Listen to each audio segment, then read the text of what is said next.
Monster High acknowledged a bad pun.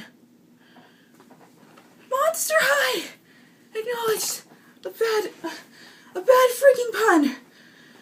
Pigs are flying south for the winter in May. Satan is ice skating his way to work. It is literally raining cats and dogs outside.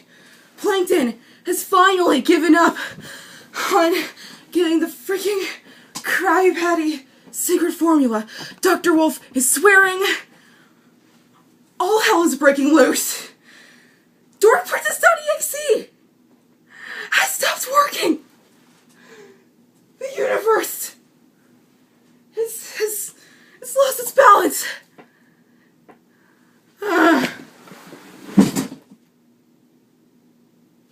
Shoot, where's my wand?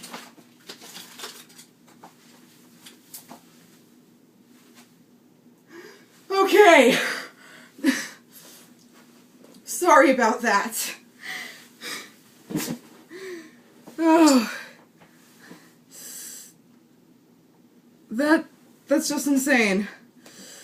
Good morrow, my real subjects. I am the Dork Princess. Woo! Okay. Alright. Now that the world is resurrecting, for the most part, let's get on to the review, shall we? Okay. So, the story. Alright, so I thought the story was very well structured. I like how they incorporated the two themes, electricity and fashion, together. With our two main characters here are Claudine and Frankie Stein. You know her last name, whatever. Anyway, Frankie and Claudine, Frankie is having problems with the whole electricity thing. Electricity is to her what blood is to humans. It's her life source. And when too much of it gets into her, she's all undone. And as a being that can suck up all energy, Moanica uses her as part of her science project to steal all the electricity from humans.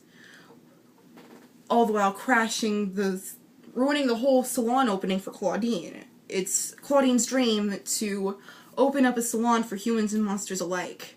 The girls help her live this dream, and Frankie helps by accidentally making her dresses all neon and glow in the dark. Which is awesome. So, the A and B plot are good, but you know what sucks? The C plot. The C plot. I cut it out of the brief recap for a reason. You see, so, in the C plot, the new girl Sylvie Timberwolf teams up with Venus McFlytrap, Deuce Gorgon, and Rave, and Wooly, that I'm guessing Abby's replacement, and those two skeleton dudes, and they all form a band together. Yeah, guess what happens? Yep, they spend the entire C-plot arguing about stupid things that they should have thought through. Like, okay, first they start arguing about the band's title, which is normally the first thing you come up with when you're starting a band. The second thing that you come up with is freaking... The second thing you come up with is your rock style. Well, maybe that's the first thing. Well, those are the first two things you need to decide. You don't just slap your instruments on and you're like, okay, here's what we're gonna do, and expect everyone to go along with it, because you're all different. You didn't even get to know the new goal before you decided to do your stupid band thing. It's not to mention how horrible they start out. They have this incredibly long title, look it up. I think it's Howling, Thunder, and Frightening, featuring Wraith, and Deuce, and Venus, and Sylvie, and the Rolling Bones, and Wooly. And their theme was alternative goth rock with slight undertones of smooth jazz and a little bit of polka. And you know what? You know how this ends? The first concert, they're like, bah! Wait. Oh shoot, we were so busy fighting we didn't come up with a song. Crap! 5, 6, 7, 8! But you know who wasn't getting into the fighting the whole time? Wooly. Wooly, she's just a sweetheart who is, like, standing by watching her friends fight. I thought she was gonna do something about it, and I'm trying not to say that there was a missed opportunity, but there kind of was. It's like, you know, misleading in a sense.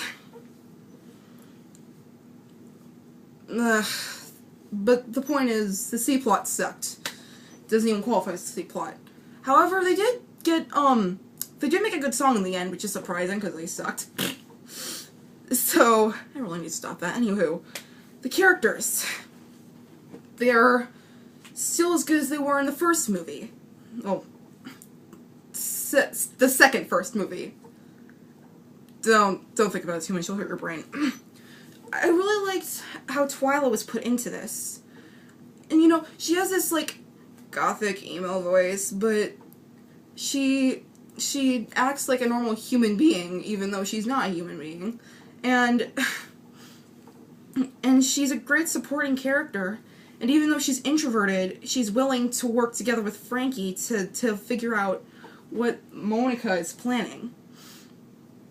And then there's Sylvie. I'm not sure how I feel about her. Alright, I was ready to like her. Okay, she was... During the first argument that the band had, she tried to break it up. She's like, okay, I know I'm new here. Don't ask why she has an Irish accent, I don't know.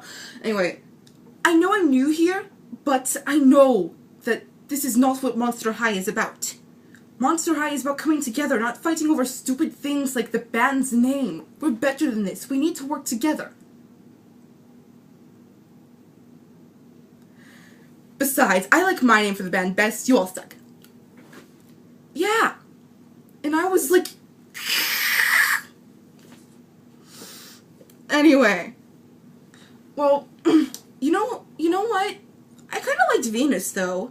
Like, with her suggestions for the band, it's clear that she's not just the plant chick anymore. Not just like, save the trees! She's also like, let's throw a super awesome Vandals party, yeah! But let's not go too crazy. I want to keep the environment healthy. That's kind of like what she is now. She's like, she wants the theme to be goth rock and stuff. She has this punk thing to her, you know? And Deuce and Ray, they're one step closer to diversity. Deuce is clumsier than Wraith is.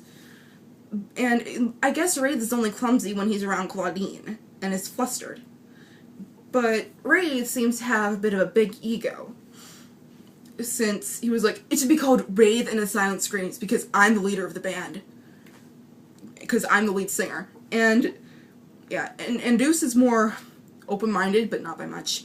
He's like, no, the Rolling Bones told me that we were gonna have this title. I don't know. I don't remember the title. I only watched the C-plot once. I watched the movie twice, skipped the C-plot the first time, you know. Anyway. So, they're different now. And I also like the lines that the supporting cast made. Cleo, in one scene, Cleo was having this phone call with some chick named Renee, and she's, like, trying to get some lounge chair thing, I think, for the salon. Best line. She's like, look, Renee, I wasn't born yesterday. I was born 6,000 years ago. Don't question how that's possible. Anyway. I especially love, the focus on Frankie and Claudine. They're good main characters. Frankie's Frankie really wants to save Claudine's dream, and Claudine, there's a scene where she's freaking out because she's having fashion designer's block, and she can't think of any designs for the opening, and she's so frustrated. She's like, no, oh wrong, why can't I think of anything, and I felt terrible. I could feel her anguish. I was like, oh my gosh, poor baby. Anyway. And not to mention Snap. Freaking Snap. This little thing is so cute and adorable. I just want to hug him and eat a plushie of him. Oh my gosh. Snap. Although he is kind of like a Pokemon. I don't care. I hope he stays. Like, he didn't go back into electricity crap at the end of the movie. He stayed with Frankie. So I'm hoping he's, like, her pet or something? I don't know. Oh, this I especially thought was interesting. Moanica. She's the one-dimensional villain as always, but in an entertaining way, if you know what I mean. Anyway, what I'm trying to get to here is that Moanica, there was a part where she was, she got mad at her zomboids in one scene, and the next scene, when she was like, I can use Frankie as my battery, she got a call from one of the zomboids. Well, she called one of the zomboids to tell them to let Twyla go, and the zomboid's like, and Monica's like, she's like, no, I'm not mad anymore, you're still my zomboids. Yes, we can go get ice cream after this. Okay.